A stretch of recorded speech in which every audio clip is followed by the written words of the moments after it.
Welcome back, everybody. Rest holds over with. We're all refreshed here, and that means we're going to get into the mailbag questions that you guys had sent in. Two people sent in mailbag questions, and we're going to run those six, I think, questions down right now. Number one is from June Ryder. What are your thoughts on the scramble match? I personally thought the idea was clever, but as a pay-per-view concept, it didn't work out so well back in 2008. Maybe it could work for a mid-card title match at WrestleMania 1. I loved it. I think it does have a little bit of flaws here and there, and it's something that you can't do all the time. But I've been saying for a while now that we don't have that Money in the Bank spot at WrestleMania, and I don't want Money in the Bank to come back because I like that as a pay-per-view. But we need something to incorporate a lot of guys, and I don't like the idea of the Battle Royal. I think that kind of cheapens the Royal Rumble a little bit. So my ideal situation, you bring a scramble match back, and you make it a number one contender for the mid-card title thing. You can still defend the mid-card titles at WrestleMania, and you can throw all these other guys that have nothing to do in there, and it follows the same rules where the last person who is in like the winning spot is the person who ends up actually getting that number one contender spot. And I think that's a perfect concept for them to at least try once. If it doesn't work, it doesn't work, whatever. But I like to scramble. I'd like to see more of it. It's a shame that they haven't done it. So let's go around here and reintroduce two members of the panel that I mentioned earlier, Mike Payton and Miguel Leon. Payton, I'm going to start off with you. What do you think about the scramble match? I always like the scramble match. I think it might have been the best Adam Lee original that we ever got to experience. So I would like seeing it more often. It seemed like they were actually sort of making the Bash as a pay-per-view where they had scrambles at. I think they did that like 2 years in a row. Or maybe I'm just making that up. I don't remember exactly. I think they only did it once. I didn't ask Miguel. I just was throwing it out there. Maybe they did. Okay. Dear Mr. Payton, point out that the scramble match was only ever used once at a pay-per-view. Yeah, the scramble's cool. I like seeing it. I like gimmick matches to an extent. TNA crosses the line, so to speak, when it comes to that. But WWE usually does a good job coming up with their gimmick matches, although they're capable of doing it too, like the fucking dog kennel from hell or the Punjabi prison match. But they're not putting three cages on top of each other, so they didn't go that far. Fucking WWE would be like the guy that gets pinned wins. Sorry, TNA would be like that. Well, Miguel, what do you think about the scramble? I thought it was interesting. I don't know if I would do it for a main belt, but like you said, as a mid-card title, I think it's fine. I mean, I know a lot of people harp on it by saying that a belt shouldn't be hot potatoed like that, but considering how much those belts mean really nothing at this point, I think at this point you can get away with it. And yeah, I think as a WrestleMania gimmick, it could work. You're already going to have that match where you just throw a bunch of random people in there. You might as well give a more unique gimmick rather than just, a battle royal. And at least it gets the title defended on a WrestleMania, which, God, how many years did we go through where the IC belt or the US title wasn't defended at WrestleMania? So I'm fine with it if it gives us an actual title defense at the pay-per-view, at least a mandatory one, at least. Way go. Sorry, my mute button got stuck. I love the concept. I think less of them is more, though. It's not a match that I overdo, otherwise it kind of just wears off anything special about it. The first one they had at Unforgiven was a lot of fun, so I'm always up for doing it again. The only other thing that's been close to a scramble match was a hardcore match they did at WrestleMania 2000, where whoever held the belt at the end of the... you could basically pinfalls anywhere, and whoever held the belt at the end of the time limit got the championship. So, and you know how that ended, right? Crash Holly winning?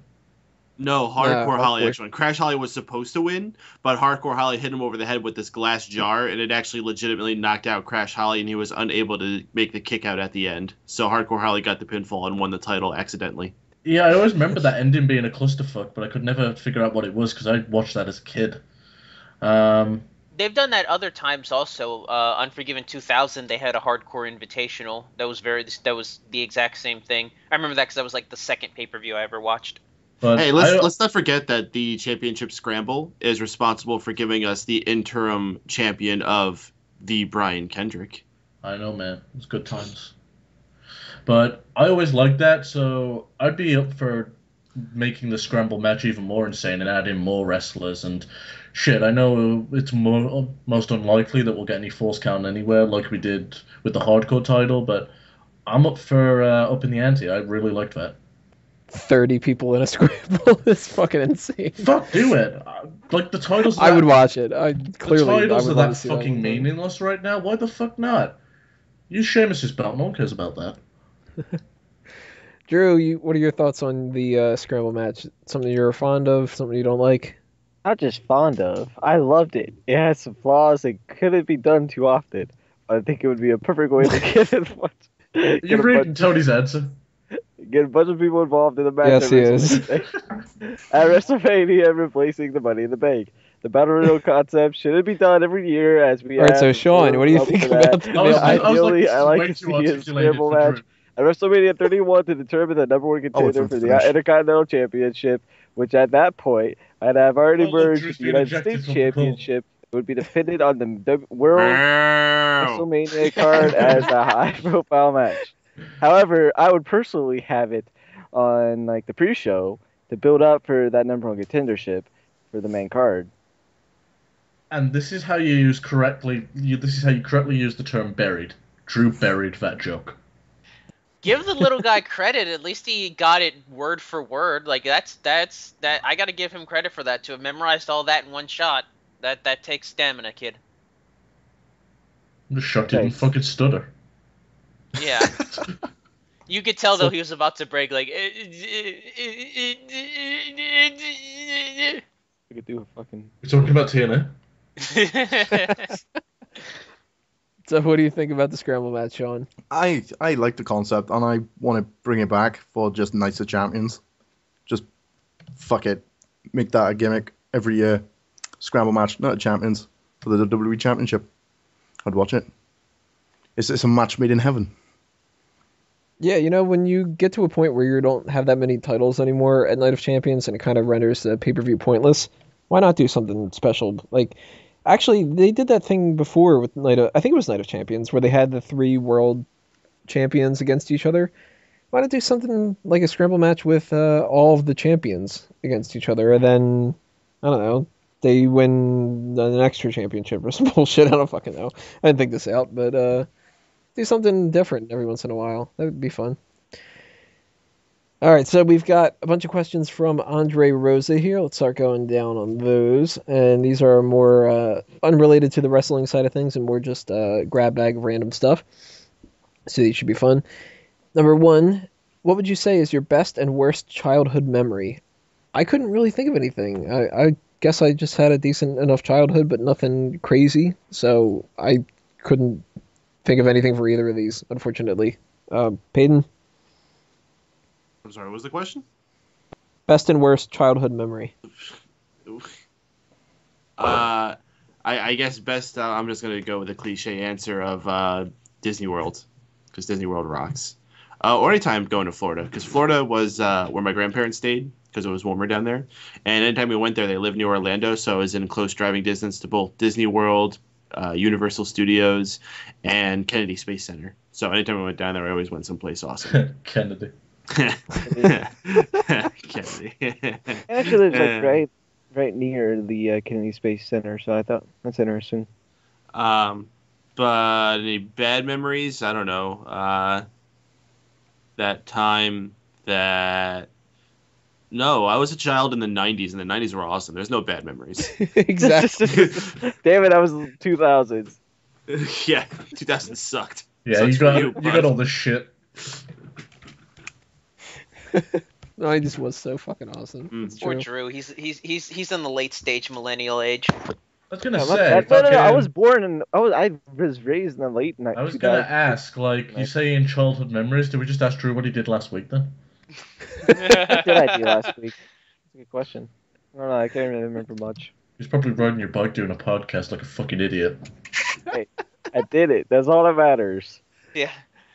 Yeah, the guy, Hey, so welcome much to the about show, it. guys. You know so Yeah, it was much about that. The best so- part about that was I played it off as if it was the guy who was calling in. It was his fault.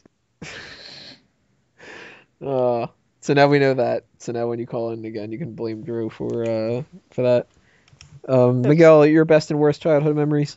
Honestly, my memory doesn't stretch that far. I sat here trying to think like what can I think of as a specific childhood memory that's good. I can think of plenty of bad ones, but for therapy's sake, I'm gonna keep those to myself. I guess my most recent, my most distant happy memory I could think of would probably be college. In all honesty, I know that's cliched, but I loved the 3 or 4 years I did in college. I had a lot of fun with it. I got to meet a lot of interesting people. So I'm just gonna go with the entire 4 years of college that I went through as a good memory. And like I said, I'm going to plead the fifth on the bad one. Fucking cop out. Miguel?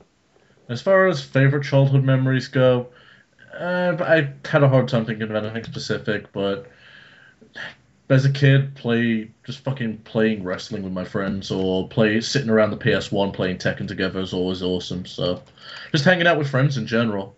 As far as my worst childhood memory, I'm gonna go with one of my favorite pet cats dying. He was like a sickly old cat ever since we had him, but he hissed at everyone except myself. So I kind of got a bond with him more than anyone else did. So that was probably my saddest childhood memory. Drew? I'm kind of in the same boat where it's kind of hard to pick one out, but I always remembered like hanging out with friends, playing football on the side there. Drew White being the best one in the neighborhood. I'm just saying first pick every single time.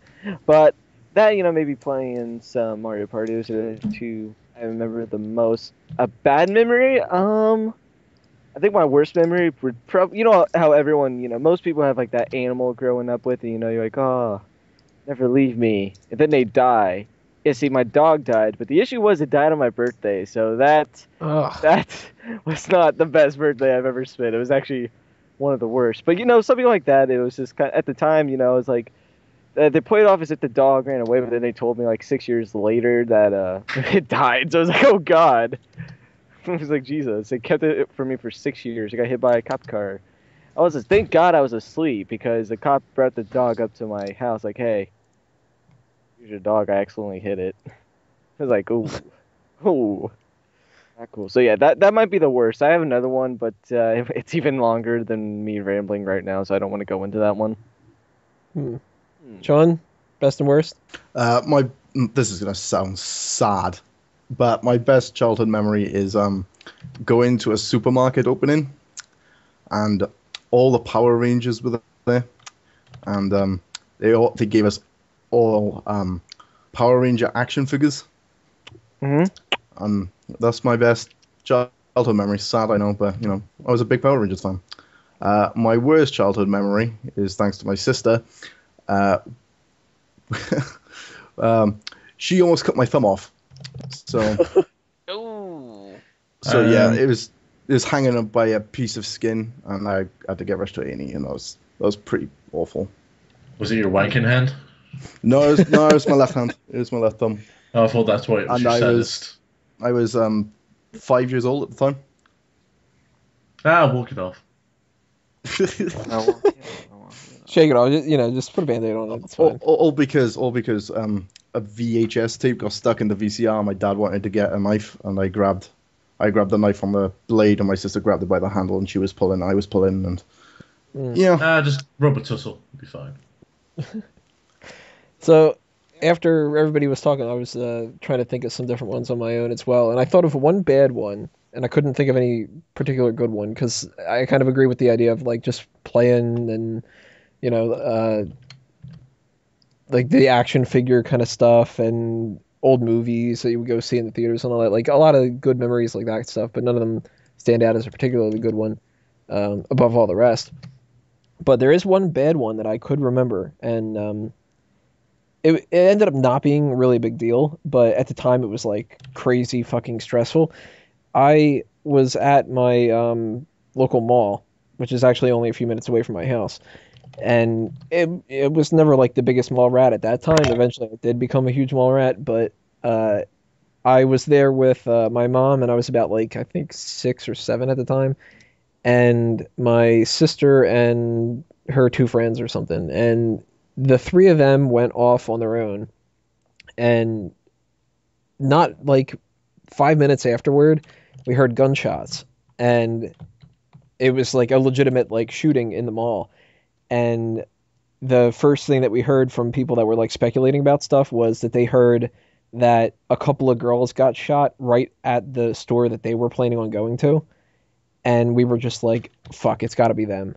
You know, like that, of course it would end up being like that. But thankfully, they ended up like deciding to go to a different store right at the exact time that that happened. So nobody ended up getting hurt other than the people that got hurt in the actual shooting, which of course that's a shame that that happened. But for a little while there, it was like, you know, a couple minutes of me thinking that like my sister had gotten killed at the mall and this kind of crazy stuff. But like I said, like that ended up being a really stressful time, but not as big of a deal as it was for me as it was for the other people. So it's not like it's a haunting memory, kind of a bad thing that happened directly to me or whatever, but I can't think of anything else. So hopefully that's a good enough answer. Question number 2, we have, how would you go about explaining the idea of color to a blind or colorblind person? How do you do that, Wego? Well, here's the thing. A lot of people hear colorblind and they think, oh, you must see in black and white like a dog. That is not the case. Most people that are colorblind generally are only blind to 2 or 3 colors, but depending on which one that is, it can really fuck with your eyesight or it can't. Because for me, I'm red-green colorblind. A lot of fucking colors have red and green in it, so that totally fucks with me. If someone did see in black and white, the only thing I could imagine trying to tell someone that eyesight was that fucked how a color is basically be like, well, you see how that dog puke smells? You see how it looks? Imagine a color. Probably looks like that.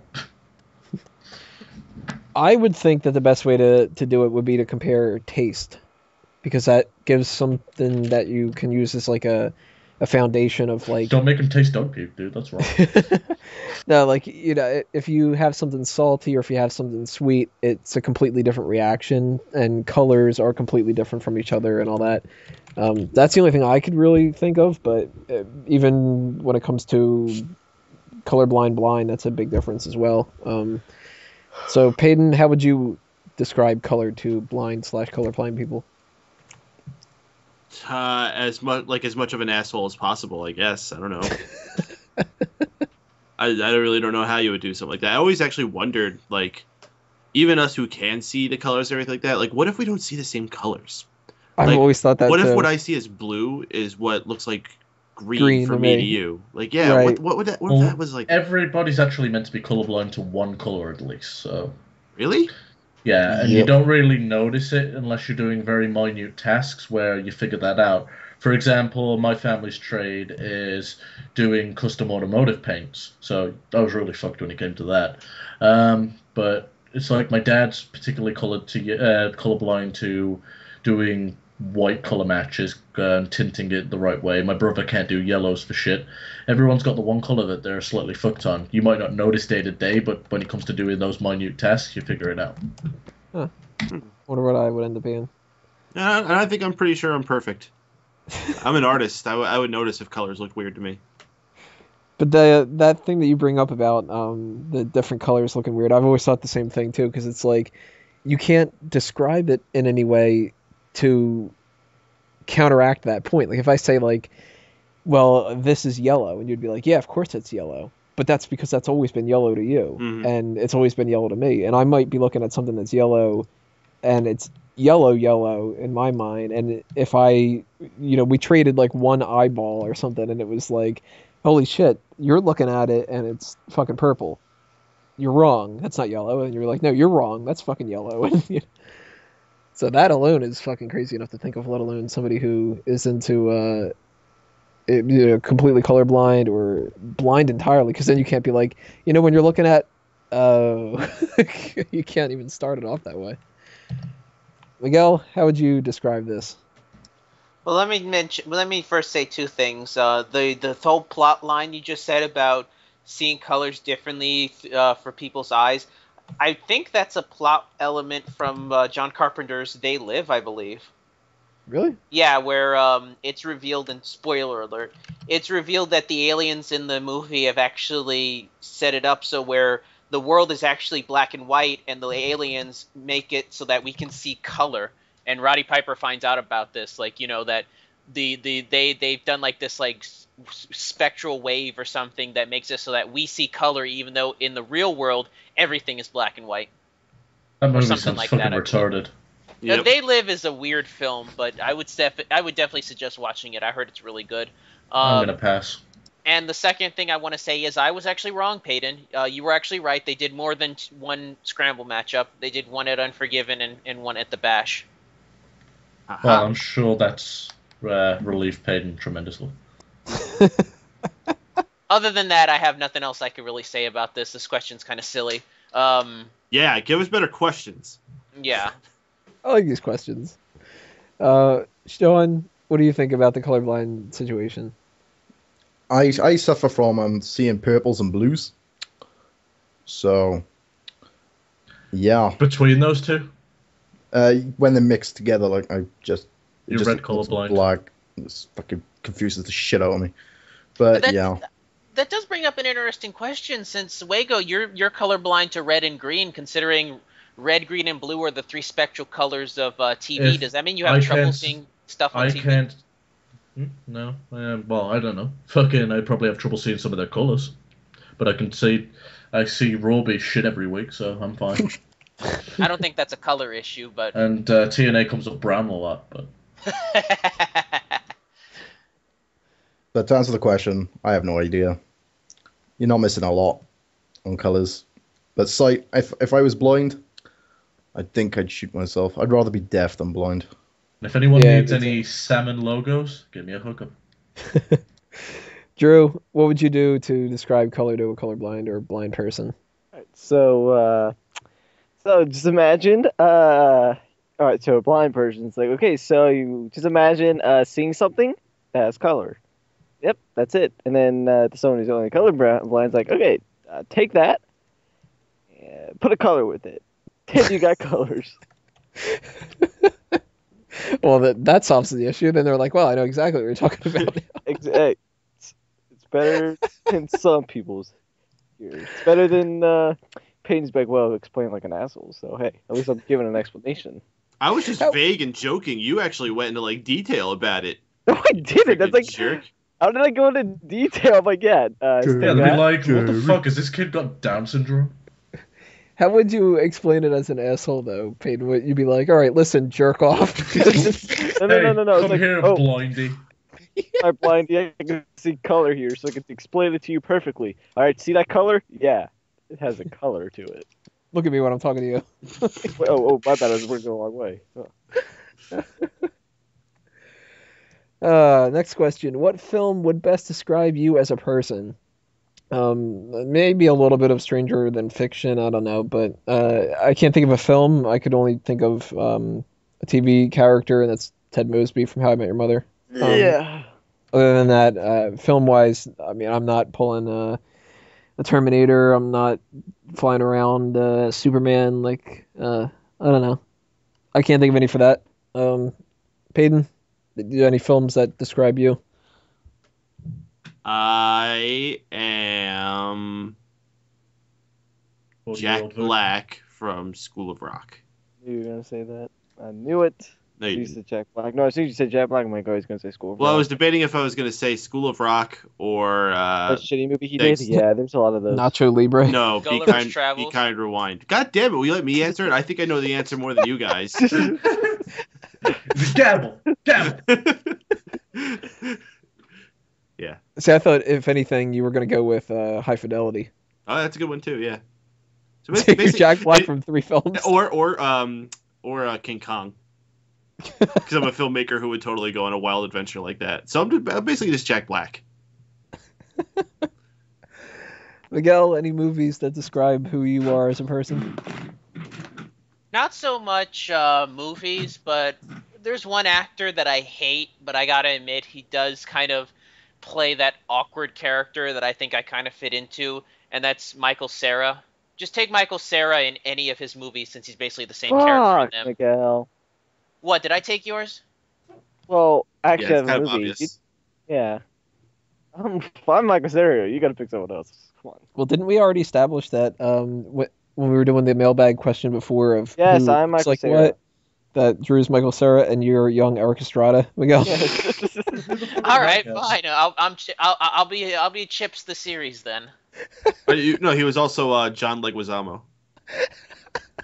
Oh, was I? Oh, I love John Leguizamo. Sure, I'll go with that. No, pick the guy you didn't like.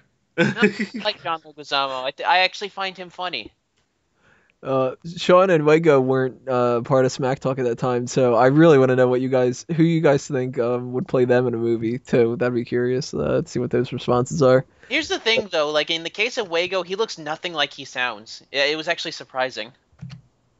Yeah, that's true. Your voice doesn't match your face. Also, it doesn't help that I change my fucking hairstyle every other fucking week, so. No, that helps. So, all right, Peyton and Miguel, Drew, you're doing Michael Cera? Yeah, I was gonna be Scott Pilgrim. Mike Sarah. Any thing to elaborate on that, or is that the end of it? Oh, Michael Cera and Scott Pilgrim. There you go. All right, thanks for adding that extra detail there. That's all. You- That's all you need to say, honestly. Go back to your PS4 Sport. Oh, you don't have one. So Wago, who out of the movies that are out there, what best describes you as a person? The In-Betweeners. Why's that? Because it was me as a fucking teenager growing up. See, I never saw that, so It's a British film, you wouldn't. I've already seen The Limey. That was enough. Yeah, I put a fucking damper on this segment, didn't I? Yeah, you had to go hipster on us. Oh, Yeah. you've probably never heard of that. Sean, what film would best describe you? Who Framed Roger Rabbit? Yep, that's spot on. And I could see Wago being Simon from The In-Betweeners. Okay, I'll like Simon. I was going to say, please don't be Will. Oh man, I'm definitely Will. Briefcase wanker. So let's just make sure that we got the right idea here. You're saying that it's Jessica Rabbit for you, right? No, Roger. Roger, he's wacky, lovable. Everybody likes him. You don't want to be Eddie Valiant? I wouldn't mind being Bob Hoskins. I don't mind being Mickey Mouse. Or I'd have to pick Morpheus from The Matrix because he's black and I'm black. So Yeah, I totally picture you as Lawrence Fishburne. Yeah, more like Lawrence Fishburne from Pee-wee's Playhouse. Oh, Cowboy Curtis. Let's see here. I could If totally heaven, rock those glasses, alright? if heaven is real and you got to go there, what would your ideal paradise be? I've seen a lot of people answer this question before, and one of the first things that they talk about is the weather. So that was the first thing that came to my mind, where I like the weather to be in the 70s, kind of cloudy, no wind, a little bit misty, that kind of weather. So that's what I would go with for that. And other than that, the only other stuff that I really need, I need my friends and my family around.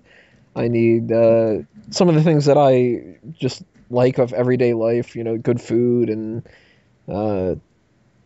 happy times and whatever like that. I don't know if I necessarily believe in a heaven 100%, but if it's true and it's not just some kind of weird state of matter or something like that, then as long as I've got the things that make me happy, that's all that matters to me. I don't need to have like a specific scenery or there's no stipulations like 72 virgins or anything crazy like that. It's just whatever makes you happy. That's what I would go with.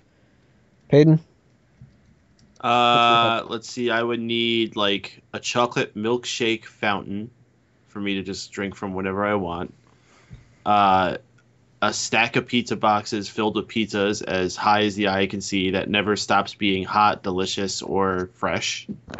And Emma Watson and AJ Lee naked fanning me and having sex with me whenever I want. That seems like a pretty sweet deal. Yeah. Oh, and unlimited ganja. Miguel, what's your ideal heaven?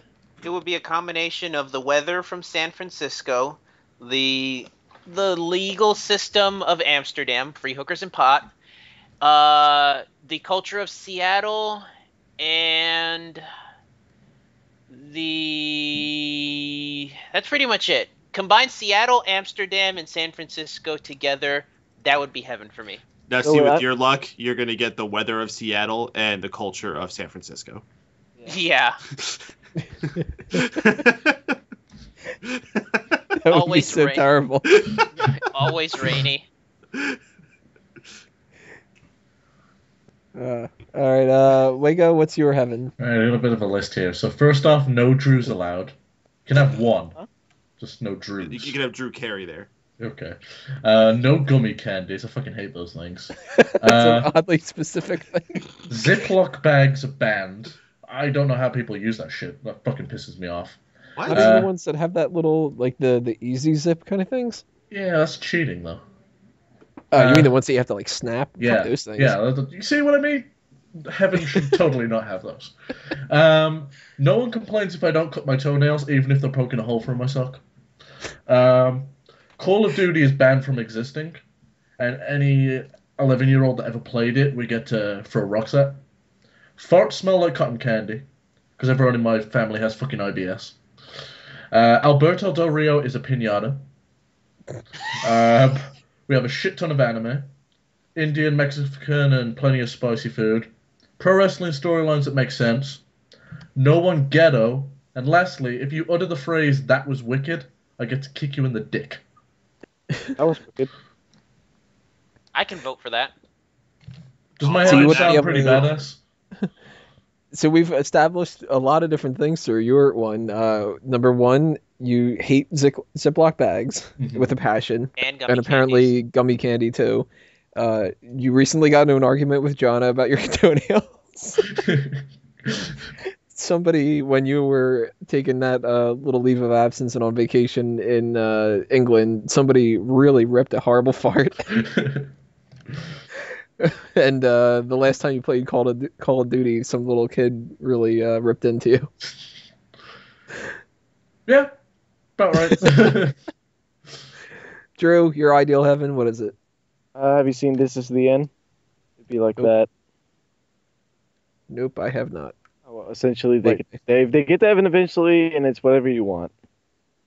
You Oh, would this wish for is the beginning, Backstreet Boys, Pepper. wouldn't you? Okay, it's the fucking Backstreet Boys. Hey, if Jay Baruchel and Seth Rogen can get it, why can't I? You also get segways and marijuana. Is it easier to do podcasts on Segways? Yeah, the It's wind actually harder resistance to is, segue. the wind resistance isn't as bad. You act like you know. It's hard to be a lizard, but it's harder to segue. Speaking of segues, Sean, Hello. hello. Hello. What's your ideal version of heaven? My ideal version of heaven is being Lily Carter's, Samantha Ryan's, and Jessica Bangkok's underwear. Lily Carter. Let's see here. We have one last question, also from Andre Rosa. What type of music do you listen to? If you don't listen to music, answer it anyway. I listen to a weird, wide variety, and to give an example of that, what I had done ahead of time was I set my music on shuffle, and this is the list of different songs that played. Stay Fly by 3-6 Mafia. Bones by, I guess it's pronounced Mister, I don't know. Can't Get You Out of My Head by Kylie Minogue. Shark Bait Rooftop from Kick-Ass 2. Jumper by Third Eye Blind. Promise Me You'll Remember from Godfather Part 3. Famous Last Words by My Chemical Romance. Well, I think that's the only song of theirs that I have, which is not a huge difference because I usually only like 1 or 2 songs for each person. You should listen to Welcome to the Black Parade. That's a favorite of mine. I think I've heard it before, Fucking but awful. I don't know for sure. And the last 3 songs that had played when I did it on the shuffle were Triumphant Return, which was used on a WWE promo, and I don't know if it's a James Johnston one or some other production company. Love Lockdown LMFAO remix by Kanye West, and Margaritaville by Jimmy Buffett. So I'm all over the place. I don't like any bands whatsoever. I could not care less who does any song as long as the song is catchy. And for the most part, I do not like country. I can't think of like a single country song that I actually like. Oh, and screamo. I don't fucking like screamo shit either. So yeah, if you're just making noise, that's not fucking music. So I go everywhere from the Blue Danube Waltz to I quite literally I've got the Diet Coke commercial from the old Batman VHS tapes on my MP3 player. So I'm all over the place. Peyton, I know that you've got a good answer for this one since you're Jack Black and everything, but what's your music? Tenacious D. Oh, I love Tenacious D. Pretty Well, sweet. my roots lay in rock and roll. I am forever a rocker. I played in many rock bands throughout my life. The first band that I think I really resonated with, besides the Beatles when I was real younger, and Elvis Presley, where I got from my mother. She had a bunch of records of theirs I listened to. But the first band I got into and discovered on my own and fell in love with was Green Day. Specifically the Dookie, Insomniac, and Nimrod albums. Those just were so kick-ass. Through them, I also got into some of the other pop punk bands that were around then, like Blink-182, Offspring, NoFX, MXPX, those kinds of bands. As I got older, I started branching into some other genres. I went into completely different genres from that. I got a lot into bluegrass. One of my favorite bands now is Old Crow Medicine Show. I've gotten into some classical music, some indie type stuff. Rilo Kiley and the Decemberists are now a couple of my favorite bands. I'm all over at this point. Even a little bit of hip hop. I have a hard time getting into dubstep or any kind of house or techno music. That stuff just gets kind of irritating to me. But to each their own. Just don't play it around me. I think dubstep's kind of like Shit. you either really like that specific song or it is fucking terrible. Like I like that song Cinema a lot, but man, it takes 30 different dubstep songs for me to find one that I like. Dubstep is great promo music. It's great for trailers and stuff like that, but I Doesn't can't work really for fucking outros though, does it? not when it's the Ultimate Warrior's dubstep theme, I'll admit. So even the more dancey techno stuff, you're not a big fan of? I don't know. This is a horrible example to just bring up at the top of my head, but that song Blue by Eiffel 65. Hell no. Oh, see, I love that stuff. What the fuck's that? Yeah, well, you take selfies of yourself in pink shirts with the top 5 buttons open. Yeah, what the fuck was the one with the glasses recently, Tony? It's a good picture. All right, so Miguel, what's the music that you are fond of? I tend to find that my taste in music lays within the 90s. I grew up during that era, and I'm actually the opposite. I actually love early 90s to mid 90s club music, house, freestyle, things like that. I adore that stuff. La Bouche? Yes, actually. I know what I want, and I want it now. Listen. I love that song. Look, I grew up in the New York, New Jersey area, and that was the thing back in that day. Oh, so I remember very much. I Run away. I have that song too. yeah. I gotta find that song. I forgot about that song, but Man. there's that. The big one though from the 90s I listened to is a combination of early 90s alt rock and late 90s pop rock, stuff mine ranges between collective soul asylum, things like that, and I'll even listen to stuff like 9 Days and God, what was the band that did Kryptonite? I always forget this. Three Doors Down. Three Doors Three Doors Down. Down. Three Doors Down. I'll listen to stuff like that. I love that stuff, and I'll even listen to early '90s rap music. I actually The have been Humpty getting Dance? what? The Humpty Dance and stuff? No. I'm talking Biggie and Tupac type stuff. I'm even getting into Big Pun a little bit to an extent. But yeah, I think the latest my taste goes is I kind of like early 2000s new metal, those types of bands. But I'm not as big as it as I was when I was a kid. I'll admit I was a big follower of Limp Bizkit. That was my thing. But I don't listen. Come on, the 2000 when they were big, when the WWE were big on them, that's when I really got into them. But it's hard for me to get into. But I love those guys, Linkin Park, Rage Against the Machine. Oh God, what are some other ones? Yeah, the stuff in that Disturbed was a big one. Basically, any band that the WWE played in 2000 to 2001, I probably listened to them a lot. So yeah, That's good that you bring up the 90s stuff, because if you knock out movie soundtracks and 90s music, you've knocked out like a good 2/3 of the things that I have. Because everything from fucking Ace of Base to Chumbawamba. music was just awesome back then. Like, I hate to sound like that guy that says like, "Oh, music was great during my day," but I'm sorry, I will defend music of my era. Those were some great days. Oh, why did Hey, you we have to say suffered through- Chumbawamba? I've got fucking Yeah, it's stuck in my fucking head. Yeah, it's a great fucking song, as terrible as it is. Right now, the song Makes- I've got in my head for some reason is 9 Days: A Story of a Girl. That song's really catchy. What I always thought the Chumbawamba song, that song was fantastic for a babyface. It's fucking perfect. I get knocked out, I get back up again. Yeah, Somebody like a Sami Zayn. I was gonna say Sami Zayn would be perfect for that. Yeah, with that stupid ass dance that he does. It's called skanking. Oh, it's so terrible. That's reason enough not to put him on the main roster until he figures something else out.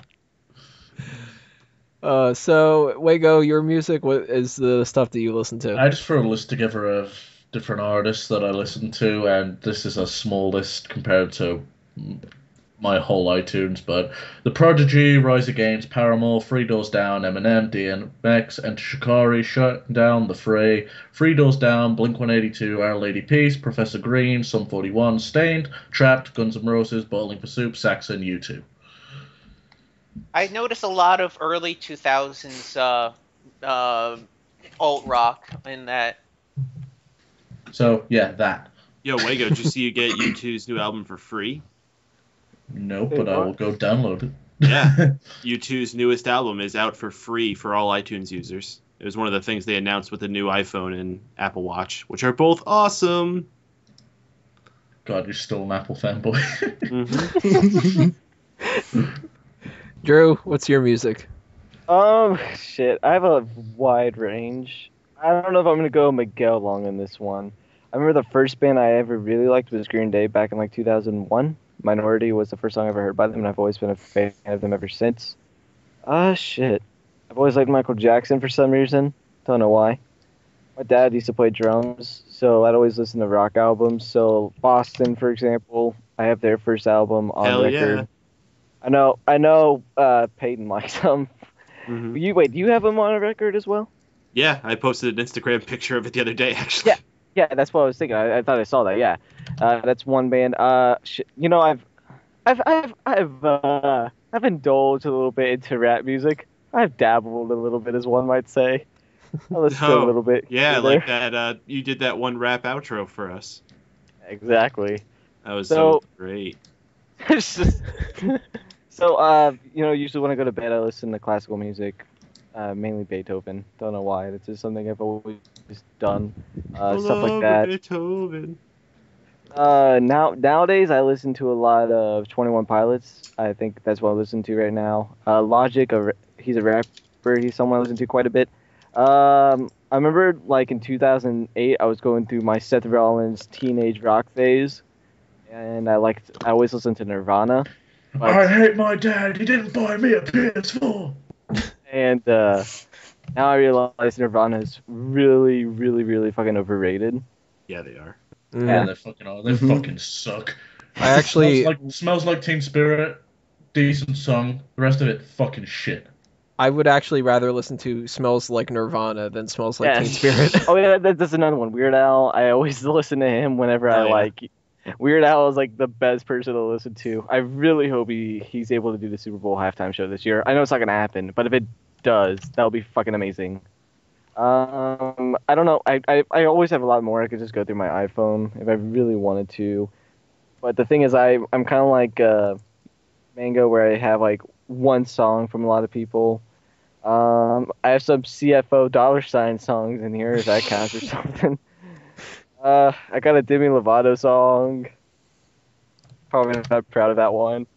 Got some Foster the People, apparently. Got some Hollywood Undead. Some Christmas in Hollywood. Circles is a good song. The Diary's even better. Oh, you know, I remember in 2005, favorite rapper, John Cena and the trademark. Duh. Y'all And so. that's and you know, I've gone on long enough. So yeah, that's it for now. But I'm quite wide range. You also likes And- Insane Clown Posse, don't you, Drew? Sound fucked though. I can't stand. He does like the outro clowns though. I do like the outro clowns. So Sean Round is out here. What's the type of music that you listen to? I listen to a bit of everything, but my top bands are Simple Plan, Fall Out Boy, Blink-182, Linkin Park, The Killers, Coldplay, Nickelback, Red Hot Chili Peppers. I could listen to them for days and not get bored.